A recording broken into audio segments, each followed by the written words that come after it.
Errant battle post-game time. Oh yeah.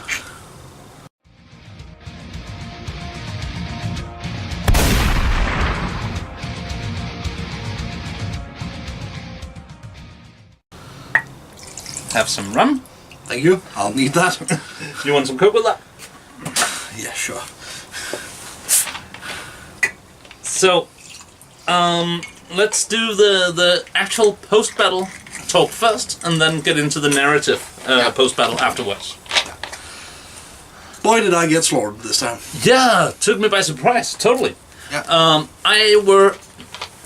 I'd say I was 80% sure that I was going to lose, and 40 of those percent told me that I was going to lose, like, without even standing a fighting chance. Yeah.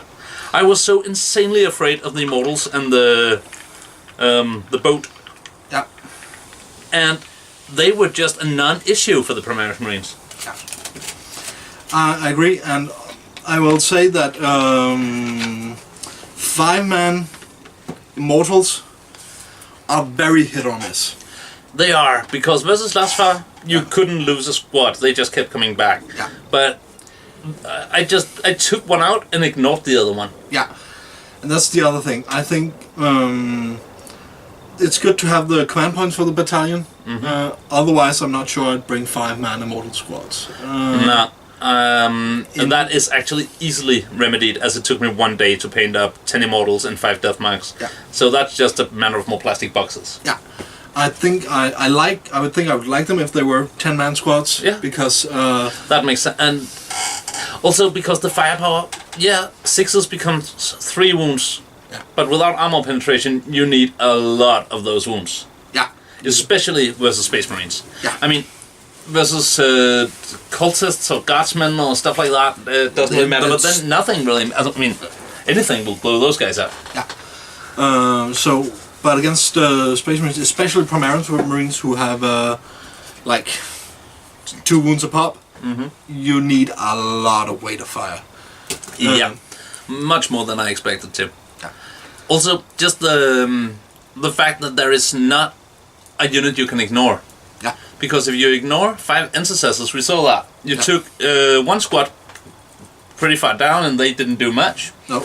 But the 2 squads where you killed 1 guy from one and didn't touch the other, they just approached up the board, and once they hit rapid fire range, they started to tear shit apart. Yeah, like I lost a lot of warriors as well. I think one of if we make a callback to last fast game, he ignored my 20-man warrior squad. The blob. Yeah. The blob. And I think I would too if I only had regular bolt guns and sniper rifles though. Yeah. And he managed to lose pretty much all his Primaris,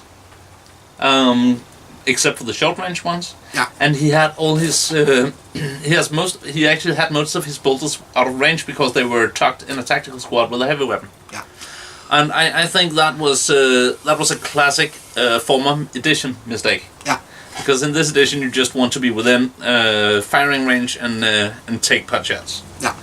I would say that the Inceptors, the very shooty jump pack guys, they are worth their points. Oh, they do, especially now that they're cheaper. I didn't know they were more expensive, but damn, do they pack a punch? Oh, actually, I was when they came down shooting. That was awesome. When they tried to shoot the tank, but it's heavy bolters, and heavy bolters has always been anti-infantry. Yeah. And they just need to land somewhere and take out infantry. I mean, if I had been a smart boy, I would have landed them behind the warriors. Yeah. Because all those hits, they would have shredded the warriors, and the turn after, they would have shredded Orican. Yeah. Because Orican had no chance versus that amount of firepower. No, we saw that in the melee, where he was basically just pounded down by angry Space Marines. Yeah.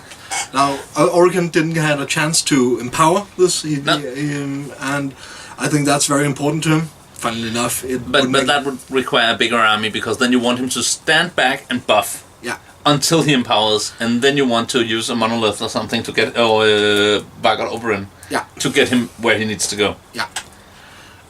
Some. I mean, Necrons have mobility options. They do. You could also maybe use a monolith, like the Eternity Gate.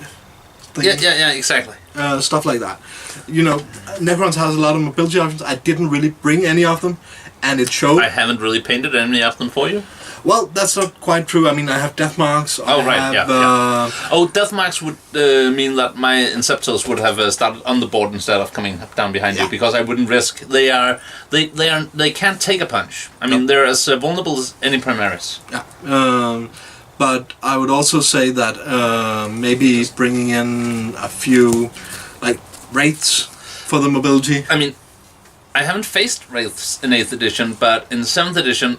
There was my mind gave up when I saw Unit Wraith on the table. Yeah, I've seen them go down once, and that was to basically the dedicated Skitari unit. Skitari Rustalkers. Yeah, but they take units like that apart. It's what they do. Yeah, and now that the initiative is gone, I'm not actually sure. I haven't looked it up, but the Rustalkers just lost their purpose in life, I think. Okay. Because, we debuff your no longer existing stat. Hopefully they'll debuff something else. Oh, they debuffed other stuff too, but that was the thing that meant that they would, even though they are Skitari and slow as me in the morning, basically, they could still go and strike some serious. This game. Sorry. We'll save that for a Night Errant. Yeah, I forgot actually we were not doing a Night Errant. This game ended up pretty one-sided. I think had I made a few changes, it could have been less one-sided. I think what I didn't do was enough threat saturation. My units in themselves were not dangerous enough. I also had an unfair advantage, and I've seen you play versus Lashvan. Yeah. I had an idea of what I was afraid of. I was afraid of leaving a unit alive to grow back. Yeah. You had no idea what was coming for you. You had not seen a Primaris army. Neither had I, but I actually focused my fire pretty much to remove threats one at the time. Yeah. Maybe we should focus on the narrative a bit? Yeah, I think so. I was maybe gonna go in a bit about my next list, but we'll take that. No. Let's actually, by all means, let's take this in between the games. Okay. So we're still figuring out the format, but I want to keep long rants separate from tutorials and battle reports. Okay. So next game, I've learned that. Next game, we'll both be bringing something a lot more vehicle based. Yeah. No Primaris, because if you remember the narrative from the beginning of our first game, the Primaris Marines are separated from the rest of the 5th Company. Next game we'll learn that the 5th Company itself is pretty separated. And my force will represent the ones who went to the spaceport to get the travel logs to try and track down somebody who were not very good at holding their balance. And I'll be playing Anarcha and Oregon again. Yep. Trying to get vengeance, basically. Yep. Obviously, you'll have to roll on the old Necromunda table for Oregon to see if he had lost an eye or something. I'm kidding. Anyway, obviously he's a Necron. He'll get back up. Yeah. But you cannot bring the Nightbringer that you wanted to have in your list because I have the Shard. Exactly. It's going back to Asmodai. Then it'll be interesting to see what he does with it. Yeah. Probably just release it and beat it up, something like that. Repent! It'll be like, I seriously have no idea what you're talking about. I've been in here for what do you say? I've been a trader for 10,000 years. No. I've been asleep for a million. I was a trader before it was cool, man. But it is the Nightbringer. It isn't the Deceiver though, because it was before it was cool even more. Oh my god. Yeah, anyway.